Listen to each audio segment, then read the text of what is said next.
Hey guys, so we've just made a nice lens reflection. There's also another feature with Resolve called lens flare. And again, it's something that you want to apply very subtly, maybe just once or twice, but there are a few options for us. So let's have a look. Let's continue with this image. Just press Alt S and here we got flare. So let's type in flare here, grab it. Okay, so we've got a few options. We've got a flare like this, default one, we've got blank, we've got late afternoon, we've got a headlight, we've got sci-fi, 1970s, we've got modern sci-fi, anamorphic handycam, and custom. So guys, let's try out the modern sci-fi one. And again, I would be very use this hardly ever, guys, but maybe we could put it here or we could put it on her mirror. Let's get position, global corrections. So let's try global scale, anamorphism. We can make it a bit more anamorphic. We can make it a bit more defocus, which could be more natural. Brightness, saturation. Oh, maybe we'll put it more towards white. Our colorization, we can put it a little bit more towards this color. Let's pull it a bit more.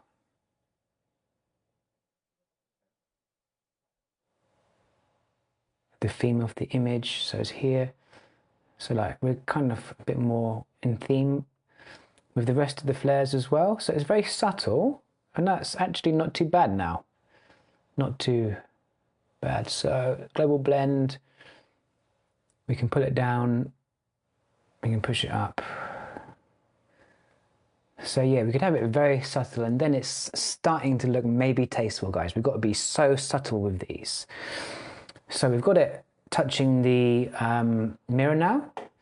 So let's press play.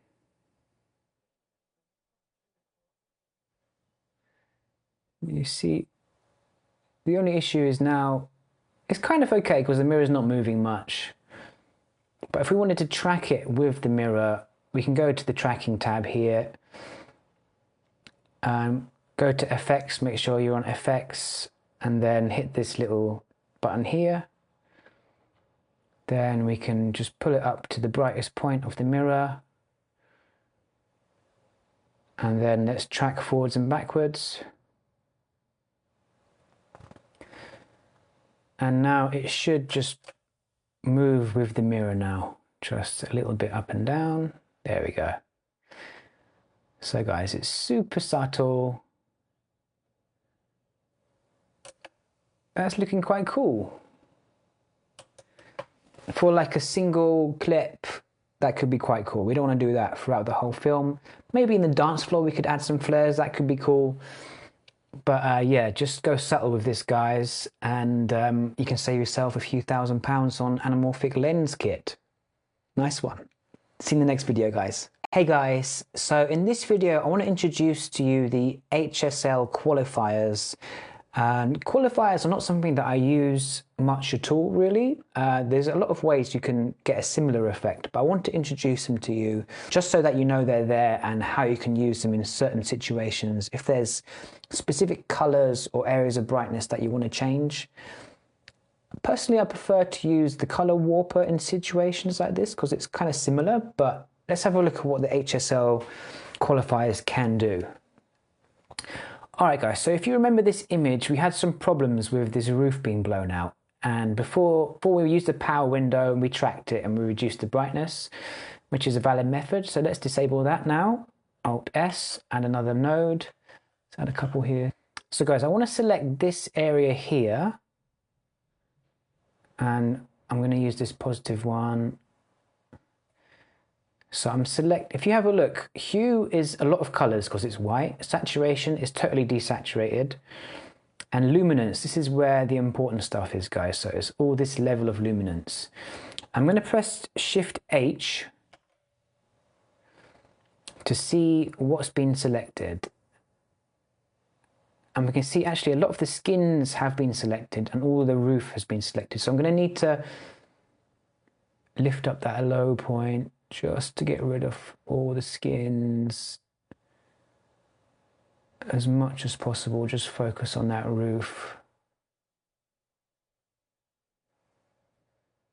Okay, so that's a pretty good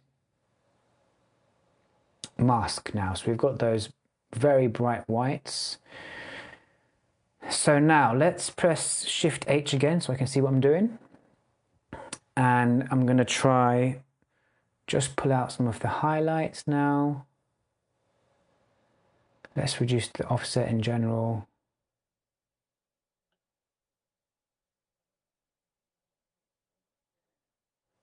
And maybe try push the contrast a little bit, or let's put it down, put it up. Okay guys, so we've got a similar effect now. We've got a little bit more detail in the roof. I can disable it. Basically there was none. We've added that back in now using the qualifier, so that's quite good. So that we could call that a highlight recovery. Let's label that highlight recovery. It's got a little highlight recovery node, and you can add that into your node tree in general, so you could use that. How else can we use the qualifier? Let's so we can also use the qualifiers to change colors in the image.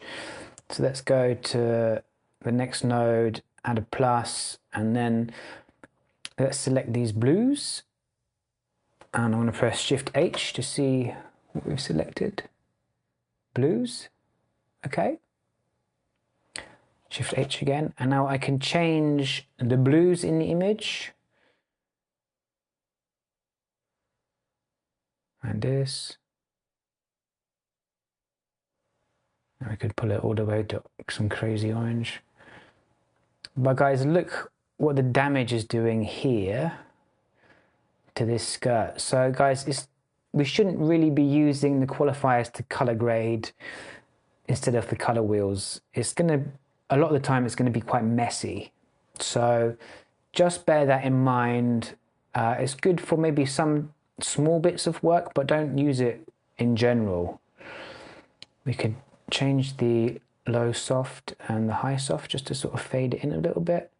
We're still getting quite a little bit of damage to the image. So guys, what I could do is maybe just select a window and maybe just put it on the tie to try and stop it affecting here, and then maybe I can just focus on this specific area in the image, and I can do, you know, some adjustments. But yeah, it's not something that I recommend that much. It's quite useful for that highlight recovery thing, and if you do want to change the color of something for some reason, you can do it, but don't use it as a standard coloring editing tool. Use those color wheels instead. Hope that makes sense, guys. Thanks for watching. See you in the next video. Hey guys, so we've made our first color grade, but we've seen that sometimes if the scene changes quite drastically from, say, a morning indoor shot to an evening outdoor shot, maybe we want to push the colors a little bit. Like, for example, when they were outside, I wanted to add a little bit of orange and reds to have like a sort of sunsetty, golden, warmer feel than the morning inside feel. So guys, we want to check that we didn't push this different grade too far and that the shots are working, the film is working as a continuous sort of cinematic piece. So to do that, we need to check out some of the comparison tools. So let's head back to the color page. All right, so there's a couple of ways we can do this, guys, and they're all found up here in the top left. We can compare an image directly with another image by pressing split screen here. And then let's hit the arrow down here and go to selected clips. Now we put our clips on. Now I can select both of these with a control, and we see them both side by side. So guys, I just control click that to select them both. And now I could hit clips to give me some space and maybe zoom in to 200. Now I can see both of these clips side by side, and I'm making edits to the one on the right, but I'm gonna undo that because it was good. And guys, we can see these clips are working really well together.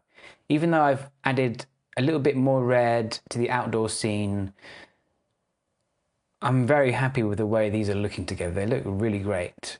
So I'm not bothered.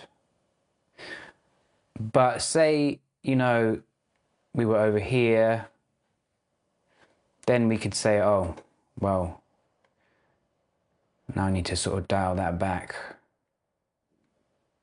And you can just compare with the one on the right until you find the sweet spot. That's really nice.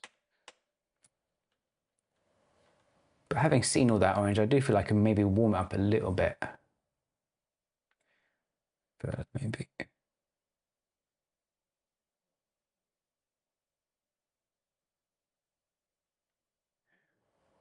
I could go to about there without it breaking down or looking too different. What about gain it a little bit?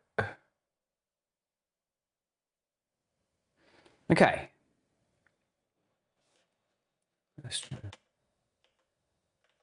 Yeah, I think that sort of red, maybe without the gain and the gamma, was looking good.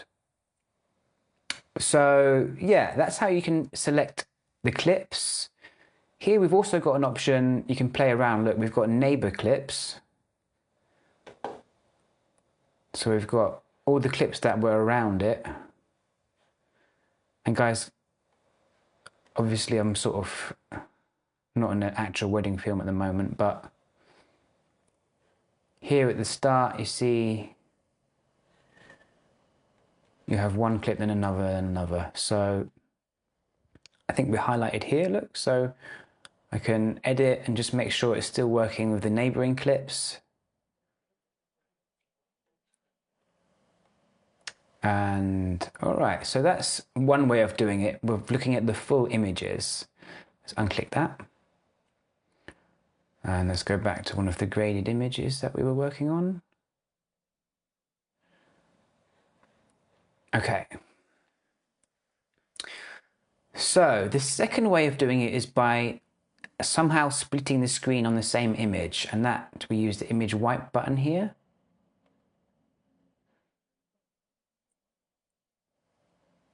So we can check out two side by side.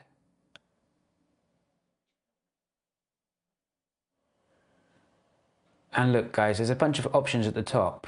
We can go up and down.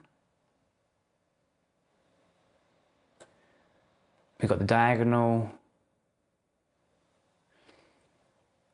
And one of the ones that I quite like is this one right at the end, checkerboard. And now you can really kind of see the colors against each other. You can't see so much of the image, but we're really just looking at the colors. So I find that quite useful. All right. So guys, just a little recap. We've got the first way with this button here, split screen. Remember, guys, if it's not showing up, remember to click on this arrow, because that's what's confused me in the past, just to remember to click. Oh, look, this is how we get to selected clips. Here's the clips. Now we can see them side by side. You have to use this drop down arrow to get there.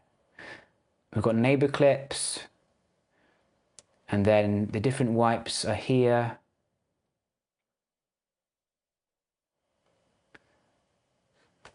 Okay guys, so a few ways there. I hope that helps, and I'll see you in the next film. Just a short one, but really useful.